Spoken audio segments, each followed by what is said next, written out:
میں زاہدہ کے گھر سے نکلا تو بشیر لوہار سے ملاقات ہوگی. وہ اپنی دکان کے سامنے کھڑا ایک ضعیف شخص سے باتیں کر رہا تھا. مجھ پر نظر پڑی تو میری جانب بڑھا اور اپنے ساتھی کی طرف اشارہ کرتے ہوئے بولا, تھانے دار صاحب, یہ اپنا منظورہ ہے جی, منظور موچی. اوہ, میں بے ساختہ ایک گہری سانس لے کر آ گیا.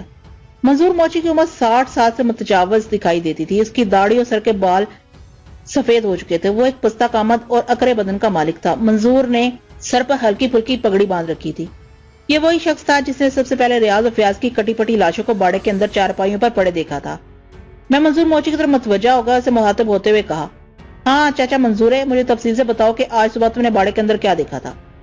اس نے میرے سوال کے جواب میں بتانا شروع کیا کہ اگلی صبح وہ صبح اس گلی سے گزرا تو باڑے کے کھلے ہوئے دروازے میں سے اس نے ایک خونچ کا منظر دیکھا. وہ روزانہ صبح ادھر سے گزر کر کھیتوں کی طرف جایا کرتا تھا, لیکن پہلے جب بھی وہ باڑے کے قریب سے گزرا تو اس نے سب کچھ نارمل پایا. دروازہ تو کھلا ہوا ہی کرتا تھا, مگر دونوں بھائی سوئے ہوئے دکھائی نہیں دیتے تھے, اور سوئے ہوئے بھی ایسے کہ خدا کی پناہ. وہ یہاں تک بتانے کے بعد خاموش ہو گیا. اس کے چہرے اور آنکھوں میں خوفزدگی کے آثار نظر آ رہے تھے. اپنی بات کے اختتام پر اس نے ایک جھجری بھی لی تھی. میں نے اسے پوچھا, چاچا کیا تمہیں پتا ہے کہ ریاض اور فیاض آج کل باڑے کے اندر سو رہے ہیں؟ جی سرکار, یہ بات تو پورے پنڈ کو پتا ہے. اس نے اس بات میں گردن ہلاتے ہوئے کہا, آج کل اس علاقے میں ڈنگروں کی چوری کی بہت وارداتیں ہو رہی ہیں. جس کسی نے بھی مال مویشی رکھے ہوئے ہیں وہ ان کی حفاظت کے لیے پریشان ہے. آپ اس علاقے کے تھانے دار ہیں, آپ کو تو سب پتہ ہی ہے جناب. یہ سچ ہے کہ مویشیوں کی چوری کے اکا دکا واقعات پیش آئے تھے کہ اسے مویشی چوری کا سیزن ہی سمجھ لیا جائے. بہرحال گاؤں دیہات میں کسی بھی ناخوشگوار واقعے کا بڑا گہرا اثر ہوتا ہے, اور یہاں بھی کچھ ایسی صورتحال تھی. میں نے منظور موچی کی بات کے جواب میں کہا, ہاں چاچا, سارے حالات میرے علم میں ہیں. میں جانتا ہوں کہ حالات اتنے خراب نہیں ہیں جتنا خوف و ہراس لوگوں میں پایا جا رہا ہے. میرے خیال میں موضع شمشیر پور میں تو ابھی تک ایک مرغی بھی چوری نہیں ہوئی. خیر, میں نے لمحاتی توقف کیا, پھر اضافہ کرتے ہوئے کہا, چاچا تم نے باڑے کے اندر دونوں بھائیوں کی خون میں ڈوبی لاشیں دیکھی اور زیادہ اس واقعے کے بارے میں بتانے کے لیے ادھر آئے, اور بشیر سے تمہاری ملاقات ہوگی. تم دونوں نے زیادہ کو صورتحال سے آگاہ کر دیا. ذرا سوچ کر بتاؤ, جائے وقوع پر تمہیں کوئی غیر معمولی بات نظر آئی؟ مثلا کوئی بھی ایسی شے جسے دیکھ کر تم چونک اٹھے ہو؟ آپ بھی کمال کرتے ہیں جناب, وہ آنکھیں سکیڑ کر بولا. اس سے زیادہ غیر معمولی اور اہم بات اور کیا ہو سکتی ہے کہ دو جوان بھائیوں کو بڑی بے دردی سے قتل کر دیا گیا. میں تو کہتا ہوں اس گھر کو کسی کی نظر کھا گئی ہے, بشیر لوہار نے افسردہ لہجے میں کہا. ابھی 1 سال پہلے ہی ان کا باپ فتح محمد خون تھوکتا ہوا مرا ہے, اور اب یہ دونوں خون میں لت پت.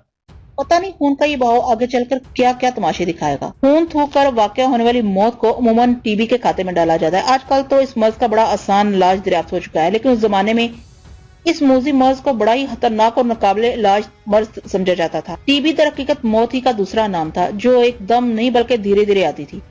میں یہ تو جانتا تھا کہ کوئی سال بھر پہلے فتح محمد کا انتقال ہو گیا تھا, لیکن مجھے یہ معلوم نہیں تھا کہ اس کی موت کا سبب کیا رہا تھا. میں نے بشیر لوہار کی جانب دیکھتے ہوئے پوچھا, کیا فتح محمد کو ٹی بی کا مرض لاحق تھا؟ اس نے حیرت سے میری طرف دیکھا اور بولا, ایسی تو کوئی بات نہیں تھی جناب. تم نے بتایا ہے نا کہ وہ خون تھوکتا ہوا مرا ہے.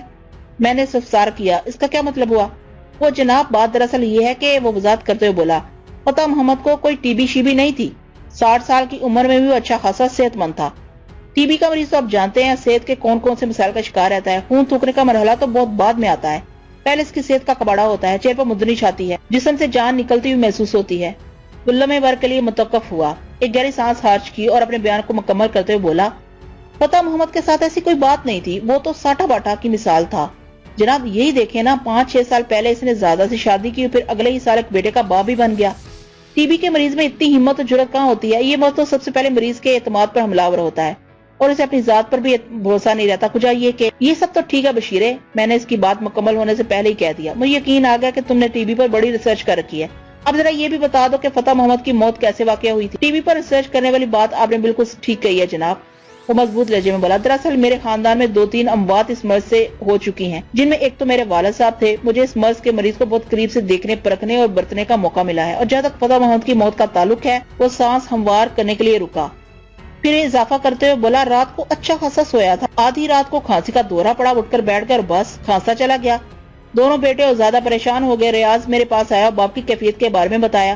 یہ لوگ میرے پڑوسی ہیں, میں فوراً ان کے ساتھ ہو لیا. فتح محمد کے پاس پہنچا تو اسے عجیب حالت میں پایا. وہ پیٹ کی تکلیف سے دورہ ہوا جاتا تھا. یوں محسوس ہوتا تھا جیسے وہ درد کلنج میں مبتلا ہو. اس سے پہلے کہ میں اس کی تکلیف دور کرنے کے لیے کچھ سوچ پاتا, اس نے خون کی الٹی کر دی, پھر ایک اور الٹی.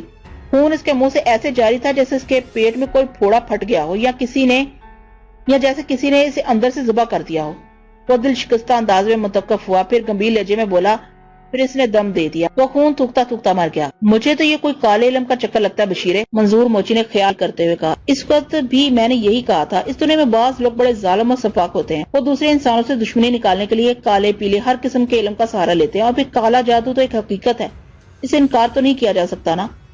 میں تمہاری بات سے انکار نہیں کروں گا منظور ہے، بشیر لوہار نے تائیدی انداز میں کہا، لیکن یہ بات عقل میں نہیں آتی کہ فتح محمد کا کوئی دشمن بھی ہو سکتا ہے۔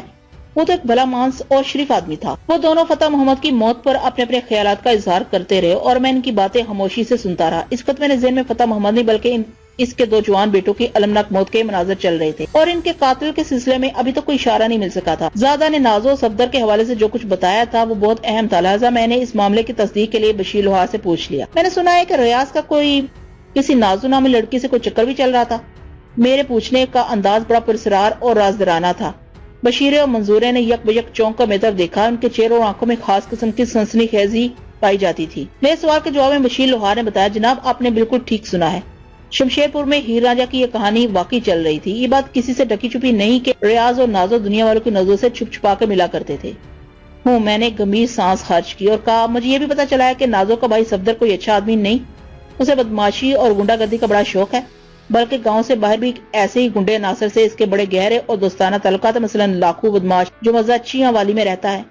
جی ہاں، حقیقت تو یہی ہے، انہوں نے بیک زبان ہو کر کہا۔ ماشاءاللہ آپ دونوں بڑے سمجھدار اور تجربہ کار انسان ہیں، میں نے باری باری بشیرے اور منظورے کی آنکھوں میں دیکھتے ہوئے گہری سنجیدگی سے کہا۔ آپ لوگ کی ساری زندگی شمشیر پور میں گزری ہے، یہاں کی آب و ہوا اور ایک انسان کے مزاج سے گہری واقفیت ہے آپ کو کیا لگتا ہے؟ میں نے ڈرامائی انداز میں توقف کیا، پھر اضافہ کرتے ہوئے ان سے دریافت کیا، ایسا بھی تو ہو سکتا ہے کہ صفدر نے اپنی بہن نازو کا سارا غصہ ادھر ہی اتار دیا ہو؟ میں نے انگلی سے باڑے کی سمت اشارہ کیا اور کہا، کچھ دن پہلے صفدر ان دونوں بھائیوں میں اچھی خاصی تلخ کلامی ہاتھا پائی بھی ہو چکی ہے، اور مجھے بتایا گیا کہ صفدر نے انہیں خطرناک نتائج کی دھمکیاں بھی دی تھی۔ اس دوہرے قتل کی واردات میں صفدر کا بھی تو ہاتھ ہو سکتا ہے۔ ہاں ہو تو سکتا ہے، مگر بشیر لوہار کچھ کہتے کہتے رک گیا۔ مگر کیا بشیرے؟ میں نے تیز آواز میں پوچھا۔ اس نے جواب دیا، میرے علم کے مطابق صفدر تو کل صبح سے کہیں گیا ہوا ہے، وہ گاؤں میں موجود نہیں۔ اسے کوئی فرق نہیں پڑتا کہ وہ گاؤں میں ہے یا گاؤں سے باہر، میں نے ایک ایک لفظ پر زور دیتے ہوئے کہا۔ پھر پوچھا، وہ کہاں گیا ہوا ہے؟ یہ تو مجھے معلوم نہیں جناب، وہ بے بسی سے بولا۔ منظور موچی نے مشورہ دینے والے انداز میں کہا، پتر تھانے دار، آپ ایسا کرو، صفدر کے گھر جا کر پتا کرو، اس کی بوڑھی والدہ اور بہن گھر پر ہی ہیں، صفدر کے بارے میں وہی کوئی صحیح بات بتا سکتی ہیں۔ بشیر لوہار نے اس کی ہاں میں ہاں ملاتے ہوئے کہا، منظورہ بالکل ٹھیک کہہ رہا ہے، صفدر کے گھر سے کوئی کام کی بات معلوم ہو سکتی ہے۔ میں نے مزید 2-4 سوالات کر کے انہیں فارغ کر دیا، اور وہاں سے رخصت ہونے سے پہلے میں نے ان سے صفدر کے گھر کی لوکیشن بھی معلوم کر لی۔ جب میں جانے لگا تو بشیر لوہار نے مجھ سے پوچھا، تھانے دار صاحب، باڑے پر آپ نے جو تالا لگایا ہے اس کی چابی آپ کے پاس ہے، اور آپ جانتے ہیں وہاں نصف درجن سے زیادہ جانور بدے ہوئے ہیں، اس واردات کے ہنگامے کی وجہ سے پتہ نہیں انہیں صبح بھی کچھ کھانے کو دیا گیا یا نہیں، اور آگے شام بھی ہونے والی ہے۔ اس نے ایک عام نقطے کی طرف میری توجہ دلائی تھی۔ میں نے اس خیال سے باڑے کو لاک کر دیا تھا کہ اگر کسی کھوجی کی مدد سے قاتل کا سراغ لگانے کی ضرورت محسوس ہوئی تو آسانی رہی، لیکن زیادہ کی زبانی صفدر اور نازو والا جو معاملہ مجھ تک پہنچا تھا، اس کی روشنی میں کھوجی سے زیادہ صفدر اور لاکھوں پر توجہ دینے کی ضرورت تھی۔ میں اس کھوجی کے کام کے لیے نصف درجن جانوروں کو بھوکا پیاسا نہیں رکھا جا سکتا تھا، لہٰذا میں نے اپنا فیصلہ بدلنے میں ذرا دیر نہ لگائی۔ میں نے اپنی جیب میں سے باڑے پر لگے ہوئے تالے کی چابی نکالی اور اسے بشیر لوہار کی جانب بڑھاتے ہوئے کہا، یہ تم اپنے پاس رکھ لو، وہاں پر موجود جانوروں کو صبح شام چارہ اور پانی دینا تمہاری ذمہ داری ہے۔ اور ہاں، میں نے لمحے بھر کو رک کر کہا، پھر تسلی دیتے ہوئے کہا، چوری چکاری کا خیال دل سے نکال دو، تمہیں رات کو باڑے کی نگرانی یا خفیہ حفاظت کرنے کی ضرورت نہیں، بس سونے سے پہلے تالا وغیرہ چیک کر لیا کرنا۔ ٹھیک ہے جناب، وہ فرما برداری سے اس بات میں قدم ہلاتے ہوئے بولا، لیکن اگر زاہدہ نے اس بات پر کوئی اعتراض کیا تو میں کیا کہوں گا؟ تم کہہ دینا کہ یہ ڈیوٹی میں نے تمہارے سپرد کی ہے۔ میں نے کہا، ویسے مجھے نہیں امید کہ زاہدہ کو تمہارے اس عمل پر کوئی اعتراض ہو، وہ اس وقت ایک مصیبت میں گری ہوئی ہے، اسے آپ لوگ کی مدد کی اشد ضرورت ہے، اس کا کوئی قریبی عزیز رشتہ دار تو ہے نہیں، گاؤں کے لوگ ہی اس کے رشتہ دار ہیں، اور پھر تم تو اس کے پڑوسی بھی ہو، تمہارا سب سے زیادہ حق بنتا ہے، مجھے یقین ہے تمہارے اس تعاون پر وہ کوئی اعتراض نہیں کرے گی۔ اور بالفرض محال، میں نے بات نامکمل چھوڑ کر ایک گہری سانس لیے اضافہ کرتے ہوئے کہا، اگر اس نے تمہیں منع کیا یا تمہاری پرخلوص کوشش پر کوئی اعتراض کیا تو تم ان سے کوئی ضد بحث نہ کرنا، خاموشی کے ساتھ باڑے کی چابی اس کے ہاتھ پر رکھ دینا۔ ہاں یہ ٹھیک ہے، وہ اطمینان بھرے لہجے میں بولا، آپ نے میرے ذہن سے ایک بوجھ اتار دیا ہے، بوجھ ذہن پر ہو یا دل پر، یہ بڑی خرابی پیدا کرتا ہے۔ میں نے ٹھہرے ہوئے لہجے میں کہا، اگر تمہارا ذہن اس معاملے میں ہلکا پھلکا ہو گیا تو میں چل۔ منظور موچی نے پیشکش کرنے والے انداز میں کہا، تھاندار جی میں اس طرف جا رہا ہوں، آپ میرے ساتھ آئیں، میں آپ کو صفدر کے گھر تک پہنچا دیتا ہوں۔ میں خاموشی سے منظورے کے ساتھ ہو لیا۔ شام کے سائے پھیلنا شروع ہو گئے تھے۔ میں اس وقت کانسٹیبل ارشد کے ساتھ ایک تانگے میں بیٹھ کر موزہ چیاں والی جا رہا تھا۔ ہم چند منٹ بعد اپنی منزل پر پہنچنے والے تھے۔ میرے تھانے سے چیاں والی اور شمشیر پور کا فاصلہ لگ بھگ ایک جیسا تھا، بس سمت کا فرق تھا۔ شمشیر پور تھانے سے جنوب میں اور چیاں والا جنوب مغرب میں واقع تھا، جبکہ یہ دونوں گاؤں آپس میں صرف 2 میل کی دوری پر تھے۔ چیاں والی جانے کا مقصد تھا صفدر اور لاکھو سے ملاقات کرنا۔ دوپہر کے وقت میں صفدر کے گھر گیا تھا، اس کی ماں سے ملاقات ہو گئی تھی۔ بوڑھی کریمہ بی بی ہی نے مجھے بتایا کہ صفدر اپنے دوست سے ملنے چیاں والی گیا ہوا ہے۔ میں نے اسے پوچھا تھا کیا اس کے دوست کا نام لاکھو ہے، تو اس نے اس بات میں جواب دیا تھا۔ وہ نازو اور ریاض والے معاملے کے بارے میں زیادہ نہیں جانتی تھی۔ دوہرے قتل والی واردات کی خبر اس تک پہنچ گئی تھی، اسے اس واقعے کا بڑا دکھ تھا۔ میں نے نازو سے بھی علیحدگی میں بات کی تھی۔ پہلے تو وہ اپنے اور ریاض کے تعلق سے انکار کرتی رہی۔ جب میں نے سخت رویہ اختیار کیا اور کہا کہ میرے پاس اس معاملے کے عینی شاہد بھی ہیں، اگر اس نے غلط بیانی کی تو میں تفتیش کے لیے اسے تھانے بھی بلا سکتا ہوں یا پھر گواہوں کے ساتھ اسے عدالت کے حوالے کر دوں گا۔ اس طرح اس کی جو رسوائی ہوگی اس کے بارے میں اچھی طرح سوچ لے۔ وہ میری اس دھمکی سے خوفزدہ ہوگی۔ بڑی شرافت سے اس نے اقرار کر لیا کہ وہ ریاض کو پسند کرتی تھی اور یہ کہ وہ چھپ چھپا کر ملا کرتے تھے۔ میں نے جب اس امکان کی جانب اس کی توجہ دلائی کہ ان دونوں بھائیوں کو پیش آنے والے اندونک واقعے میں صفدر کا ہاتھ ہو سکتا ہے، تو اس نے بڑے اعتماد سے جواب دیا تھا، نہیں تھانے دار جی، میرا بھائی چھوٹی موٹی گنڈا گردی تو کرتا ہے لیکن وہ کسی کے خون میں ہاتھ نہیں رنگ سکتا۔ صفدر قاتل نہیں ہے جی۔ پچھلے دنوں اس کا دونوں بھائیوں سے اچھا خاصا جھگڑا ہوا تھا، میں نے اس کی افسردہ آنکھوں میں دیکھتے ہوئے کہا، اور صفدر نے انہیں خطرناک نتائج کی دھمکی بھی دی تھی، اس بارے میں کیا کہتی ہو؟ مجھے اس کے بارے میں ریاض نے بتایا تھا جی، وہ غمزدہ انداز میں بولی، اور میں نے اسے کہا تھا وہ زیادہ پریشان نہ ہو۔ وہ جی دراصل صفدر غصے کا بڑا تیز ہے، بہت جلدی جوش میں آ جاتا ہے۔ اللہ میں کے لیے رکی اور پھر اپنی بات مکمل کرتے ہوئے بولی، ہم نے یہی طے کیا تھا کہ کچھ دنوں کے لیے ملنا چھوڑ دیں۔ 8-10 دن سے ہماری ملاقات نہیں ہوئی تھی۔ وہ آج صبح سنا کہ بولتے بولتے نازو کی آواز رند گئی اور وہ خاموش ہو گئی۔ اس کے انداز اور تاثرات سے تو یہی ظاہر ہوتا تھا کہ وہ واقعی مقتول ریاض کو چاہتی تھی، کیونکہ جذبات اور احساسات کبھی غلط بیانی سے کام نہیں لیتے۔ میں چند لمحات تک اس مغموم حسینہ کو گہری نظروں سے دیکھتا رہا، پھر ٹھہرے ہوئے لہجے میں کہا، جو لوگ بڑے جوشیلے ہوتے ہیں انہیں اپنے غصے پر قابو نہیں ہوتا، ان سے کسی بات کی بھی توقع کی جا سکتی ہے۔ اس حوالے سے صفدر کی ذات شک سے بالا تر نہیں ہو سکتی۔ آپ چاہے کچھ بھی کہیں جی، پر میرا دل نہیں مانتا کہ صفدر نے اتنا بڑا قدم اٹھایا ہوگا۔ روحانسی ہو گئی، وہ گنڈا بدماش تو ہو سکتا ہے مگر قاتل نہیں۔ وہ ساری غصے والی باتیں اس نے ریاض کو ڈرانے کے لیے کی تھی تاکہ وہ مجھ سے ملنا چھوڑ دے۔ وہ تو دنیا ہی چھوڑ کر چلا گیا۔ اتنا کہہ کر وہ خاموش ہو گئی اور دھیرے دھیرے سسکنے لگی۔ نازو کی عمر 18-19 سال سے زیادہ نہیں ہوگی۔ وہ ایک خوبصورت لڑکی تھی۔ زیادہ نے اس کے حسن کی بیجا تعریف کی تھی۔ نہ ہی ریاض عقل کا اندھا تھا۔ نازو بنی بنائی موم کی گڑیا تھی، ہر دیکھنے والا اسے پانے کی تمنا کر سکتا تھا۔ وہ کوئی عام لڑکی نہیں تھی۔ اس کی کیفیت قدرے بحال ہوئی تو میں نے پوچھا، تمہاری ماں نے بتایا کہ صفدر کل سے چیاں والی گیا ہوا ہے، اس کی واپسی کے بارے میں کچھ بتا سکتی ہو؟ وہ اپنی مرضی کا مالک ہے جی، وہ بھرائی ہوئی آواز میں بولی، نہ تو کہیں جاتے ہوئے کسی سے پوچھتا ہے، نہ ہی واپسی کے بارے میں کچھ بتا کر جاتا ہے۔ وہ اس سے پہلے بھی تو چیاں والی جاتا رہتا ہے نا؟ جی وہ اکثر وہاں جاتا رہتا ہے، نازو نے جواب دیا۔ عموماً اس کی واپسی کتنے دن کے بعد ہوتی ہے؟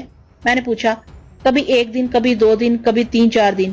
اس کا جواب ایسا ہی تھا جیسے بغیر سر پیر کے کوئی کہانی۔ میں نے پھر اس سے کوئی سوال نہیں کیا تھا۔ یہ کہتے ہوئے اس کے گھر سے نکل آیا تھا، اگر وہ آج کسی وقت واپس لوٹ آئے تو اسے کہنا فوراً تھانے آ کر مجھ سے ملاقات کرے، ٹھیک ہے؟ اس نے اس بات میں گردن ہلانے پر اکتفا کیا تھا۔ میں شمشیر پور سے تھانے آیا۔ حوالدار حنیف باجوہ کو سختی سے ہدایت کی کہ اگر میری غیر موجودگی میں صفدر تھانے آئے تو اسے بٹھا لے، میں رات کو کسی بھی وقت چیاں والی سے لوٹ آؤں گا۔ حنیف باجوہ نے کہا تھا، ملک صاحب آپ بے فکر ہو کر جائیں، میں صفدر کو تھانے میں ایسا بٹھاؤں گا کہ آپ کی طبیعت خوش ہو جائے گی۔ اور میں واقعی بے فکر ہو کر کانسٹیبل ارشد علی کے ہمراہ چیاں والا کی جانب روانہ ہو گیا تھا۔ ہم مغرب کی اذان سے چند منٹ پہلے چیاں والی پہنچ گئے۔ چیاں والی شمشیر پور کی بنسبت ایک چھوٹا سا گاؤں تھا۔ حالانکہ شمشیر پور کا شمار بھی بڑے گاؤں میں نہیں ہوتا تھا، اس گاؤں میں 80-90 گھر موجود تھے، جبکہ چیاں والی کا حال یہ تھا کہ وہاں بمشکل 50 مکان ہوں گے۔ یہ چیاں والی آنے کا میرا پہلا اتفاق تھا، لہٰذا پوچھتے پاچھتے ہم لاکھو کے گھر تک پہنچ ہی گئے۔